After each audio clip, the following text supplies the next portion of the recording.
Hello,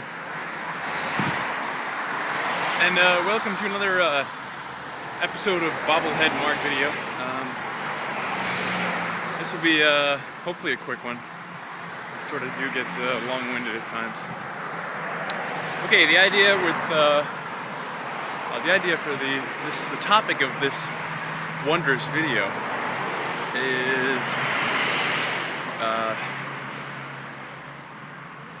where do you begin when you're trying to start something, like an organization or a business, and what are those first steps? And they're very important, and I can only say from my personal experience what I'm doing, and I'll leave it open with a question at the end.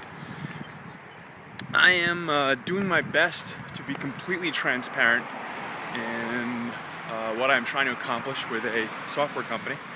I'd like to make a set of consistent data that allows personalized, customized user content. And there's a lot of different applications. There's different applications to the data itself. I've got kind of a poor man's prototype up, but it doesn't really have any memory or anything like that, so that's today's task. I've got it authenticating with a couple things, but what do you do as your first steps when you're trying to build something that's going to have long-term value?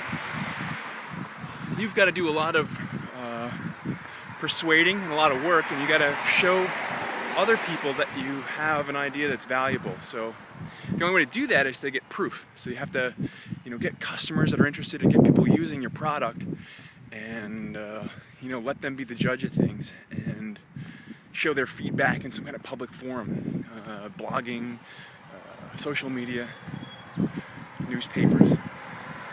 Not really, but in my case, it's mostly internet stuff. So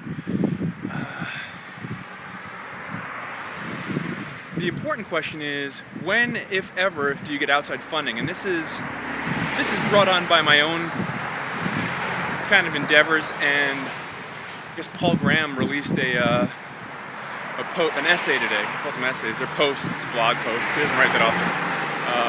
Called Ramen Profitable. And I thought it was funny because I knew immediately what it was, but I hadn't heard of it before, which is usually a good sign of a term.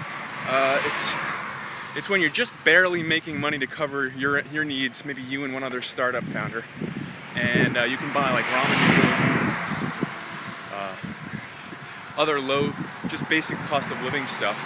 But you have customers and you're not about to go out of business anytime soon, so you have time. And he suggests that gives you better leverage, better negotiating power for when you do want to bring in funding. And his concept is that, the companies that really grow do bring in funding. And his suggestion is you are going to want to do it. Now, somebody else had a fantastic comment on his post in the Hacker News, and that's D. Houston. And I think that he's a founder of, I don't know if he did Dropbox or not. I've just been reading up, and I sort of pop into the Hacker News forums on occasion and drop my blog posts in there, and I like to start up conversations if people are willing. Sometimes my comments are horribly negatively downvoted, and I survive the pain of it some, and come back and keep posting and hoping to connect with people that have similar points of view. But D. Houston's post, he said, well, maybe it's better to not necessarily, there's some negatives, or not necessarily follow the Ramen Profitable concept, because when you have outside or external funding, you've got a timeline, and your time is very precious. And when you have that time compressing down and being focused, you either push through and make a product that's really going to work, and you'll find out if your business is going to take off, or you cut your losses and try again. And there's a lot of validity in that point of view. The counter, and I think this is in Paul Graham's essay. if you're pursuing money, it's taking up your concentration, your thoughts, and it lowers your productivity. And when you're starting up a company, you might be the only developer. You might have one other or two other developers helping you out, but the loss of at least your productivity is noticeable. And he said it's about 2/3 that you're concentrating on chasing money to try to pay the bills. But I think if you're chasing money, you're hiring developers and you're delegating too. And that's a huge part of starting any company. If you want to grow past consulting, you have to delegate, you have to hire people, and you want to find people that are experts in the area. And you want them to buy into your concept, so you're always kind of selling. See, I'm just switching hands here. Let's see, I've got mixed feelings on the whole thing. I'd like to start from the ground up and slowly build a profitable organization and not really need to leverage outside capital on the business, because then they start kind of giving you bottom lines and deadlines and telling you what to do. And I don't know if you recently noticed, Zappos got sold to Amazon for almost $900 million, maybe a little over with the cash. And